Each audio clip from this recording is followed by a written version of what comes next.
Today, me and my friend Tabby. Hello. Wait, you cannot see my face. Good. You got it. We're going to solve all of the world's problems. I am going to name a problem first, and then Tabby has to solve it in just a few sentences, whatever she thinks of first, and I'll just edit out all of the silence that may or may not happen. I challenge her to solve the problem of poverty. Alright, quickest way to solve poverty. We stop paying all of the athletes a lot of money. We give them insurance so that way they don't need all that money. We stop paying actors a lot of money, even though I love you actors so much. Some of you make ridiculous amounts of money, and we give all that money to the poor, and all the houses that are foreclosed, we fix them up with that money, and then we put the homeless in those houses. There we go. Poverty solved. And homelessness. Dang! Alright, you gotta give me a problem. Solve the problem of world hunger. World hunger. It's a very, very simple solution. You see, you know how your mom says there's always starving kids in Africa? I don't care who you are, your mom said that. Your mom said that, unless you're in Africa. I don't know who they talk about there. Starving kids in China. China kids? Sorry, Chinese kids. Even Africa looks down on you. But basically what we do is we set up a world connection system like the Hyperloop, but we make it a global thing. Because, you know, that makes total sense. Because we have international travel, why not just make that system the whole world? And we send all of the food that people aren't going to eat, and we send them to all of those starving kids in Africa and in China and all over the world. Also, we produce enough food to feed every single person that exists now. We just end up feeding it to animals that we're going to eat, but there's not enough animals to feed everyone. So let's just eat more plants. That makes total sense. Let's see, I challenge you to solve wage gap. Solve the wage gap. We should increase minimum wage because minimum wage is pretty suckish right now. It's like $7.25. No one can live off that. To solve it, those CEOs, we stop paying them ridiculous amounts of money. We put that back into the system so we can increase minimum wage without increasing the inflation of money. So that way money still is around the same effectiveness as it is right now, and minimum wage is increased. We decrease the CEOs, and the wage gap is slightly not as global warming. Go. How to solve global warming? Okay, what we do is we make an oxygen machine, because you can produce oxygen in a lab, we just don't do it because we use it for other stuff, like making cool fires and such, which I like. We should burn more things, but that won't solve this problem. What we do is we switch over to hydroelectric power, because it's far more sustainable, and wind power and solar power, and all of those things that already naturally occur and don't harm the world in any way. Don't know why we haven't done that yet. But what we also do is we produce oxygen in labs and release that out into the world to keep us at a sustainable level. I challenge you to solve the problem of my textbooks cost way too much. Textbooks costing too much. Can we stop making stupid editions that do nothing? I bought a textbook that, like, a lot of people bought a textbook in my one voice and speech class that was like $80. I bought the exact same one for $20. I actually borrowed it off my friend, but I digress. And it had nothing changed, none of the problems in either one were changed, and it didn't have anything extra, and one cost $60 more. So can we stop making stupid editions for no reason, unless they're like actually worth it? 2, online books. I personally still like reading things in actual physical copies, but more online is generally means more or less cost. And can we just not make school books as much? I don't see how that's that hard of a problem, unless they're really giant books like this thick.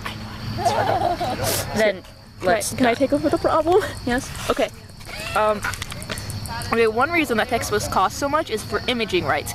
Even if the image is like 300 years old, they're still copyrighted for some reason. So one of the reasons that textbooks cost so much is because for some stupid reason we have to pay imaging rights to make the pictures relevant and all of the illustrations good. And that's stupid because some of these pictures are super old, and if it's for educational purposes, let's just make it free. That way our textbooks cost like $20 instead of $100.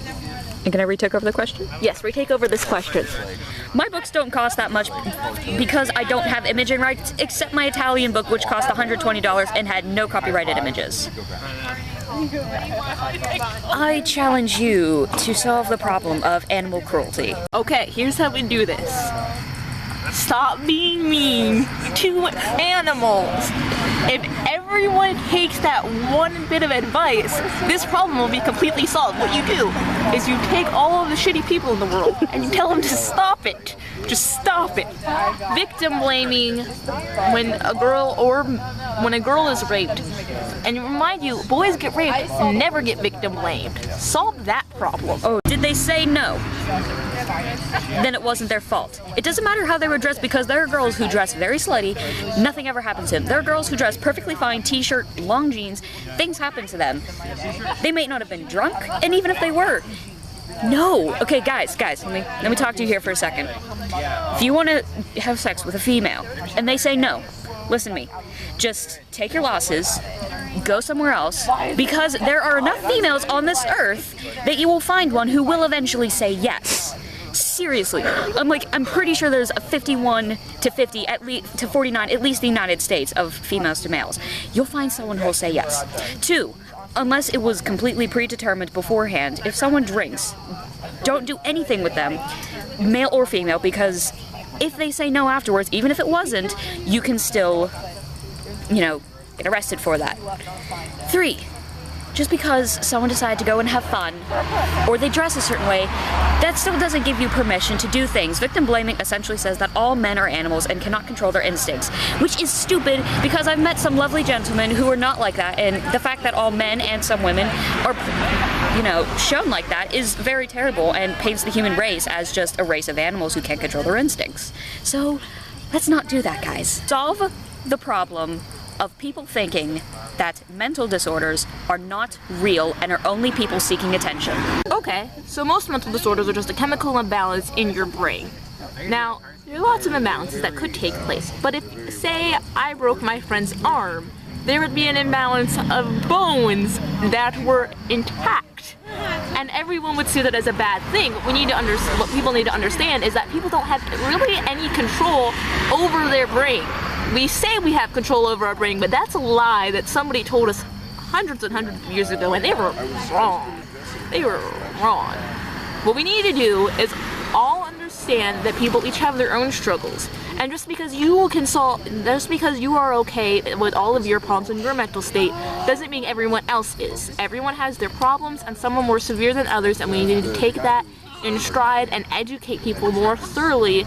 That way, because this is just a problem of ignorance, not a problem of physical attributes. It's just completely ignorance. I challenge you to solve the problem of healthcare costs too much in America. Why do we pay for healthcare in America? Like, every other country really doesn't. They have higher taxes, which I understand, but so much money is put into the healthcare system that it's ridiculous. There are people who are dying for medicine here that they could easily get, or treatments that they could easily get, but because they have crappy insurance that they can't pay, or they don't make money because they have a disability. As much as I hate taxes, and this would be very well, monitored, we should increase taxes on some things, and personally I think we should legalize marijuana, tax it, and there is marijuana that they're making which has a less chemical, the chemical that makes you get high, they're making that much less, almost not there, and increasing the chemical that makes it so you feel less pain. It's called Charlotte's Web. Yes, it's called Charlotte's Web, Google it. If we legalize that, tax it like we do cigarettes, which they're much less dangerous than cigarettes and alcohol, then not only are we helping other people who are sick and that could help them, especially with seizures, then maybe we can eventually get it that healthcare is less, or some treatment is less, and maybe get it to a point where it's free like other countries. I will put a link down to Tabby's channel in the description. It is a very dark night when we were filming this. As you can see, we have lamps outside. Beautiful lamps. We did not plan this, but there are lamps, and it's well lit, and it is nice. Anyways, I hope to do more collabs with her in the future. Tell us problems you want us to solve, and we will solve all of those problems.